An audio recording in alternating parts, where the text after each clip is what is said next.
Chaque année, plus de 400 millions de tonnes de déchets plastiques sont produites dans le monde. Selon les prévisions, ce chiffre va tripler d'ici 2040.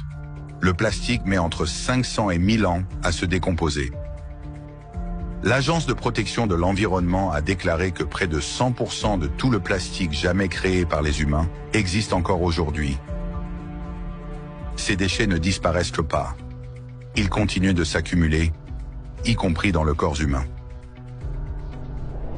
Le film Le facteur anthropique dans le déclin de l'océan apporte des preuves que l'ensemble de l'océan mondial est aujourd'hui saturé de microplastiques. Ces minuscules particules sont infiltrées dans chaque goutte d'eau océanique. Tout comme 70% de la surface terrestre est recouverte d'eau, le corps humain est lui aussi composé d'eau à 70%. Non seulement chaque goutte d'eau de l'océan est remplie de nanoplastiques, mais ces nanoplastiques sont également présents dans notre organisme. D'où viennent les micro- et nanoplastiques? Les particules de microplastiques se forment lorsque différents types de plastiques se dégradent. Lorsqu'un déchet plastique pénètre dans l'océan, il est exposé à la lumière du soleil et au frottement, ce qui le fragmente en particules minuscules, invisibles à l'œil nu. Mais le processus ne s'arrête pas là. Il continue jusqu'à atteindre un niveau moléculaire. Ces particules, appelées micro- et nanoplastiques, conservent leur structure polymérique. Au-delà de leur composition polymérique, les micro- et nanoplastiques contiennent également diverses substances toxiques, généralement ajoutées lors de la fabrication du plastique. En plus de cela, ils agissent comme des éponges, absorbant des composés chimiques dangereux.